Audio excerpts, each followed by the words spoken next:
Hey everyone, this is Pratt, and welcome back to How to Mispronounce Pokemon Cards Part 3. Last time we left off with Neo Discovery. Today we're going to pick it up with one of the most popular WotC era sets, Neo Revelations. In fact, recently on E4 we did a poll, what is your favorite WotC set? This one came in second place, and rightfully so. It has a lot to offer. You have some of the first appearances of the legendary Pokemon. You also have the first appearance ever of shiny Pokemon. So it's definitely one of the more memorable WotC era sets. So as usual, we're going to start from the beginning, go through every single card. We're going to start with this little smug guy right here, this Ampharos. This one actually has a strong identity. It's known as the difficult card to grade, similar to T17 or Typhlosion 17 from Neo Genesis.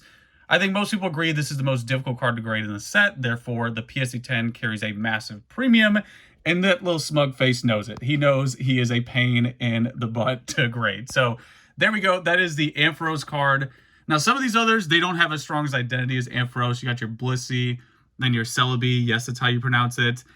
What's interesting, I should mention about Celebi and Crobat is probably the best example. There's an alternate hollow form that is typically more difficult to find. This is going to be the more common. There's like a little silhouette. Really hard to pick up. This one and Dark Weezing are probably the least holographic of the hollow cards in all the WotC. You see a little bit down there at the bottom, that little tiny hollow.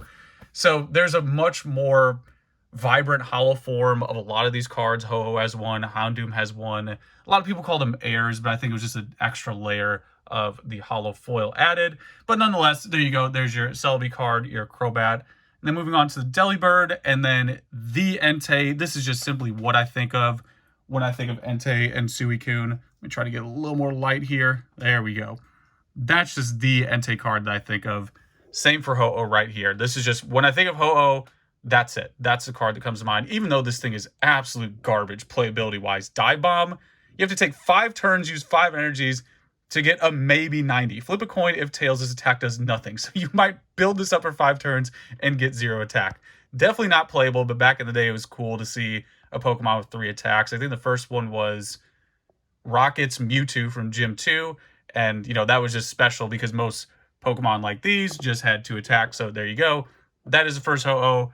First Entei, looking super regal. And then we got Houndoom, Jumpluff. This one's pretty cool because in Japan it was released in the winter, so that's why you got a little winter theme going on there in the artwork. Then we got Magneton. Just a little mention, the Steel Pokemon were a new concept back then, so, you know, it was more scarce than today, where now it's a staple, but, you know, this was the generation when you had Steel Pokemon. Miss Drevis, look at that hollow shining. Then we have Porygon 2, I think in Professor Oak's lab. Then we had the last 2 legendary dogs, or cat dogs, however you look at them. Again, these are just the cards I think of. The Entei, Raikou, and Suicune. This is what I think of every time I think of these cards. Then we have Aerodactyl, Celebi, and then Entei. What's cool actually about, just like with Neo Discovery, you saw this a bit. I think you see it a little bit more with Neo Revelations. You get a different artwork for the non-holo. So we'll go back. Look at the Celebi. You got the purple, he's psychic, purple. Then we got the green plant over here, and then Entei is different as well. There's your holo. Non-holo, we'll do it for you too, Ho-Oh. There's your Ho-Oh. I think, is that Kasube? Yeah, it is. That's Kasube artwork. Then there is, of course, the holo version. I think that's a really cool concept. I'm a sucker for unique artwork. I like how they did that. In my opinion, the non-holo variant with the same art just felt a little lackluster. And in Neo Rev, you have pretty much unique art, I think, for all of them, for every single card, if I'm not wrong. So I think that's a really cool addition. Maybe that's also why you have, you know, more interest, is because you don't have that extra, you know, non-holo card that you need to get. So yeah, carrying on, we have Raikou and then Skarmory. Sneasel. Now this Starmie is also interesting. In Japanese, it's holo, but in English, it's only non-holo. Don't know why. I don't know why the Wizard of the Coast decided that, but, you know, there it is. There's the only version of this card, which is non-holo. Then we have Pseudo Wudo, pronouncing it correctly this time. Then Suicune. Now we get into the interesting part of the video, the uncommons and commons. Don't worry, the shiny are the end. They'll be in the end of the binder, saving the best for last. But these cards, I think, are always understated. Most people are probably seeing this for the first time, myself included. And what's nice about this set is, you know, if we go back to like Base Jungle Fossil, you had the same couple artists, but you could just see, pulling the camera out a bit, you have such a variety of artwork, especially for the common and uncommon, because each card's going to be different. So you have not only like Kasube, Komiya, Baba, Kinabuchi. You have a nice variety of artists here. So I would say that's another reason why this set is somewhat of a breakthrough set, is because you get that diversity in style. So, going into Flaffy, before he turns in that little smug Ampharos, then we got Golbat here. I don't know what he's doing, what he's looking at. Then we have Graveler. Then we have the original Jinx before it was censored, before PC came through, which is interesting because this is like 2001. And that somehow made it through, but the base set was different. It was altered in 99. Who knows? Again, Wizards of the Coast. There's no rhyme or reason. Then we have Lantern, Magcargo. Oh, this is a really nice artwork here. That's got to be Komiya. Let's do a little fact check. Yes, it is. That's a Komiya artwork through and through. Very unique design. Again, just like that contrast. Sugimori is like there's some Sugimori art right there in the background. There's our classic Sugimori. That's what we think of when we think of Pokemon. Like, that's that cute, chubby Pikachu, staple original Mewtwo. But I really like the contrast here that Komiya does. It's a really nice style. Then we have Parasect, Pillow-Swine. Look at this what's going on here? Nishida always does that. Nishida really in the early days, Nishida did like groups of Pokemon. Like, think those jumbo cards with Pikachu, Jigglypuff, and Clefairy. And then we got Seeking. Nice little pattern there. All right. Like that in the background. We got Stampler. That's got to be Baba. Yes, it is. Just there it is again. That unique style. You didn't really see these artists until the latter end of Neo and then E series. Then we have Unknown by the CGG gang. What is that? The CRCG gangs? Okay. And then another Unknown. For me, Unknowns were kind of disappointing, especially when they were a rare pull. I'm like, it's all the same thing. It's just a little bit different. Just give me something a little more unique. And then we have Apom. Oh, here we go. Chinchou. Is that it? Chinchou? Is that how you pronounce it?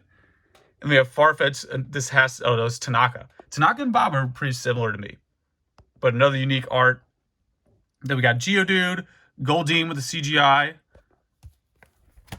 Or no, that might be Clay. I think that's one of the Clay figures. You start to see that as well. Again, a lot of diversity here in style. Then we have Murkrow, Paris. I don't know why, but I always think of this Paris art. Let me get a little shot at that. That might be the cover for this video. I always think of this artwork from Neo Rev. Very memorable. Just classic Himeno. Gives me those jungle vibes. Butterfree, Persian, Executor. Those warm colors there in the background. Getting the same vibe from that. Then we got Quagshire. I'm not sure. Quillfish. Really cool design there. That's got to be Kazuki. Then we have Remoraid, Shuckle, Clay Shuckle. Then we have Skimplume, Slugma, Smoochum. You start to see more of the baby Pokemon. I remember that was a big deal back in the day. I was like, whoa, Jinx has an evolution and it's before Jinx. Like, that blew my mind as a kid. So there you go. That's the baby form of Jinx. And then we have Snubble, another nice Komiya. Also, to just go full nerd out here, when I was a kid, having extra Pokemon in the background was a big deal. Like Southern Island, it was so cool to see that. So there you go. Get some Butterfrees, and you have Staryu. And that's interesting, because that's a Rita. That looks more like, is it Kasube who does the dark lines? I didn't think that'd be a Rita. A Rita's got a lot. He's got a lot of style there, range and style. Then we have Swinub, Unknown again, Zubat.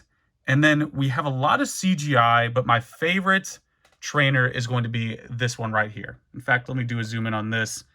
This probably will be the cover art. Try to get without the shadow. I mean, this is just peak Sugimori. Recently, I was talking to a fellow LCC Scott collector about, Sugimori art, because one of the complaints for Sugimori is they use, some of the stock art back here, and they put it on a card, where this one is just absolute peak Sugimori. I mean, it's got everything going on.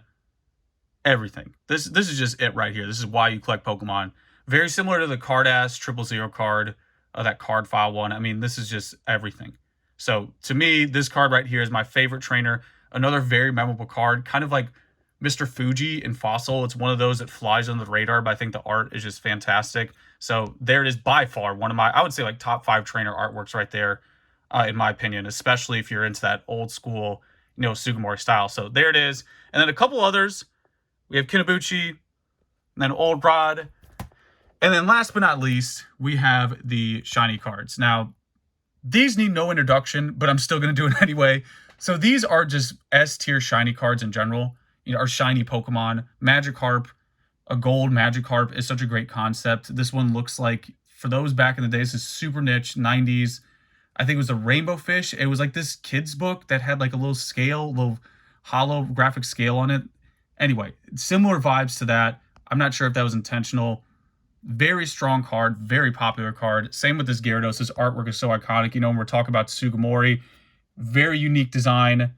Again, very memorable concept. This guy in the boat is a meme. Try to get his face there.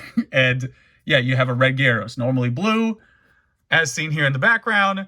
And here he is, red. I mean, it's just a great introduction to shiny Pokemon. Also, bonus points. I think these are mint, if I remember correctly. We're going to have a first world problem here. Yeah, those are looking pretty clean. I think that rough is on the, yeah, that's on the sleeve. But you can see there's a little bit of whitening. I remember when I got these, I was like, I'll put them in a binder for now. Maybe I'll replace them. Yeah, this is probably going to be an 8 to 9. And that's being conservative. I think it'd probably hit a 9. Very clean example, good centering. That's hard to find these days, especially with the cost of boxes and everything going up. But yeah, there it is. Those are the first shiny Pokemon. Great choices. Just a nice little nod. And then, of course, we'll get to our part 4, Neo, how to mispronounce Pokemon, and do Neo Destiny, which is a monster of a set. But there it is, guys. There's Neo Revelation. Again, very popular set. Came in second place on E4 for your favorite WotC era set. As usual, you know the deal. Let me know how you feel. Hopefully this was useful. Hopefully you had fun looking at these cards and I didn't mispronounce too many Pokemon. But there it is, guys. You know the deal. Let me know how you feel. Till next time.